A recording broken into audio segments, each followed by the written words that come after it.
नमस्कार विद्यार्थी मित्रांनो, मी संतोष बोड्डेवर आपल्या सर्वांचं स्वागत करीत आहे विद्या कोचिंग क्लासेसमध्ये. आजच्या व्हिडिओमध्ये आपण चौथी आणि सातवी याचा शिष्यवृत्ती परीक्षेचा निकाल कधी लागणार ते जाणून घेणार आहोत. तर जे पण विद्यार्थी चॅनेलवरती नवीन असतील त्यांनी व्हिडिओला लाईक करून चॅनेलला सबस्क्राईब करा, जेणेकरून माझे जे पण व्हिडिओ असतील अभ्यासक्रमावर आधारित आपले व्हिडिओ असतातच, परंतु स्पर्धा परीक्षेवर आधारित नवोदय असो, शिष्यवृत्ती असो, स्कॉलरशिप असो, NMMS असो, या सर्वांवर आधारित आपले अपडेटेड जे पुस्तक असतात त्याच्यावर आपला व्हिडिओ राहतो. आणि तुम्हाला चौथी शिष्यवृत्ती आणि सातवीमध्ये जे पण मार्क पडलेले आहेत ते नक्कीच सांगा, कारण शिष्यवृत्ती परीक्षेच्या निकालाच्या नंतर आपल्याला याची गुणवत्ता यादी जाहीर होते. तर त्या गुणवत्ता यादीमध्ये आपला नंबर लागेल की नाही आणि तुम्हाला स्कॉलरशिप मिळेल की नाही याबद्दलही मी तुम्हाला नक्कीच सांगू अधिक माहिती देऊ शकतो. तर आजचा आपला निकाल जो आहे, निकालाची आपल्याला सर्वांनाच प्रतीक्षा आहे. मला माहिती आहे की चौथी परीक्षेचा जो चौथी आणि सातवी शिष्यवृत्ती परीक्षेचा निकाल हा खरा तर जूनमध्येच आपल्याला अपेक्षित होता. आणि याचे नेहमी मी पाठपुरावा करत असतो की कधी लागणार काही नाही. तर जवळजवळ आपल्याला परीक्षा होऊन आपल्याला जवळजवळ 3 महिन्याचा कालावधी होत आहे पहा, आणि एवढ्या उशिरा कधी निकाल लागत नसतो.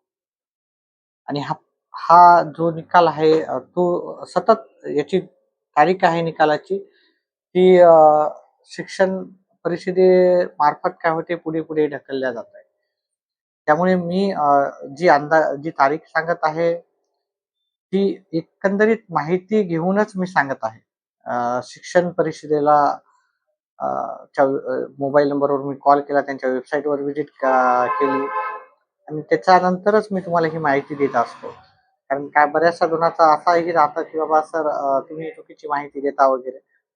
परंतु आपण काही चुकीची माहिती नाही, एकदम तंतोतंत माहिती जी आपल्याला माहिती मिळत असते वेबसाईटवर वरून, काही वेबसाईटवर नसते तर आपण फोन करून त्यांना ही कॉन्टॅक्ट करून माहिती घेत असतो. त्या आधारित आपण सर्व सांगत असतो. आता त्याच्यामध्ये जर निकाल जर पुढे जात असेल तर ती आपली चूक नाही आहे. तर हे निकाल पुढे जाणं हे माझ्या हातात तर काही नाही. तर शिक्षण मंडळ याच्यावर काम करत असतं, शिक्षण परिषद, आणि ती एखाद व्यत्यय आल्यामुळे ही दिनांक आहे तो पुढे पुढे जातोय निकालाची तारीख. तर नक्कीच ह्यावेळेस जी सुधारित दिनांक आलेले आहेत, जे की मला माहीत झालेलं आहे की त्यांनी सांगितलेलं आहे की हा निकाल लागणार आहे जुलैच्या शेवटच्या आठवड्यात, म्हणजे हा शेवटच्या आठवड्यापर्यंत आपला हा निकाल येऊन जाईल, असं त्यांच्याकडून आपल्याला उत्तर मिळतं. तर तुम्ही स्वतः जाऊ शकता वेबसाईटवर, तिथे तुम्हाला फोन नंबर भेटेल.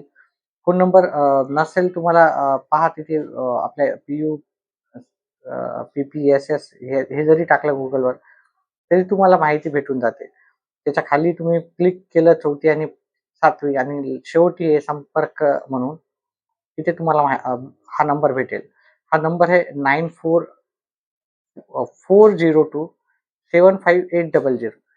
ह्या नंबरवर तुम्ही काय करू शकता, हा अधिकारिक नंबर आहे शिक्षण परिषद जी आहे, जी की ही परीक्षा घेते आणि निकाल जाहीर करणार आहे, हा त्यांचा नंबर आहे. तर तुम्ही त्यांना जाऊन त्या नंबरवर डायरेक्ट कॉल करू शकता आणि त्यांना विचारू शकता की निकालाची तारीख काय आहे. कदाचित होऊ शकतं की तुमचा 1-2 वेळेस नंबर लागणार नाही, परंतु नंबर त्यांच्या वेळेतच करा. 11 ते 5 4च्या दरम्यानच करा. त्याच्यानंतरही करू नका, त्याच्या आधीही करू नका. त्या दरम्यान कॉल केला तर ते तुम्हाला डिटेल्स सांगतील. तर त्या डिटेल्स आधारित मी ही सर्व माहिती दिलेली असते. आणि आता आपली नवोदयची पण परीक्षा आता फार जवळ आलेली, 4च महिने बाकी आहे आणि NMMSची पण परीक्षा डिसेंबरमध्ये असते. त्यामुळे ही परीक्षेच्या निकालाची आपण प्रतीक्षा करत आहोत, आपल्याला माहितीच आहे. परंतु ही प्रतीक्षा अ, तर राहणारच आहे, परंतु आपण आपल्या अभ्यासामध्ये कुठेही व्यत्यय आणू नका. स्पेशली नवोदयचा अभ्यासक्रम बदलल्यामुळे भरपूर जण कन्फ्यूज झालेले की सर कोणता अभ्यास करावा. तर पहा, गणिताचा अभ्यासामध्ये काहीही कोणत्याही प्रकारचे बदल झालेले नाहीत. किंवा भाषेच्या याच्यामध्ये कोणत्याही प्रकारचे बदल झालेले नाही.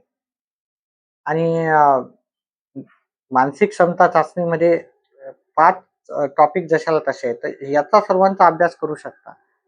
आणि जो राहिलेला आहे परिसरचा अभ्यास, जसं पुस्तक येईल तेव्हा तुम्ही अभ्यास करा. ही खात्री नक्की करून घ्या, की जे मानसिक क्षमता चाचणीमध्ये जे टॉपिक तुम्हाला नाही त्याचा अभ्यास आपल्याला करायचा नाहीये. ठीक आहे. आपल्या चॅनल थ्रू पण आपण एक त्याच्यावर व्हिडिओ सेपरेट बनवलेला आहे. कोणते टॉपिक येणार आहेत, कोणते नाही.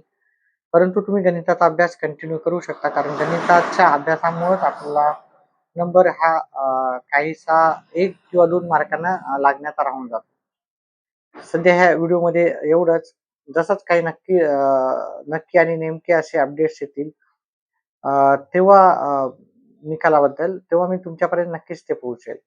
आता ही अंदाजित डेट आहे, हेच सांगेल, कारण जरी मला शिक्षण परिषदेतर्फे मी कॉल करून जरी विचारला असेल जुलैच्या लास्टच्या आठवड्यात, तरी हे निकाल पुन्हा ही तारीख पोस्टपोन केल्यामुळे मी ह्याला अंदाजित तारीखच म्हणेल. आणि हा व्हिडिओ इथेच संपेल. व्हिडिओ आवडला तर व्हिडिओला लाईक करा, चॅनलला सबस्क्राईब करा आणि हा व्हिडिओ जास्तीत जास्त आपल्या फ्रेंड्सपर्यंत पोहोचवा. धन्यवाद.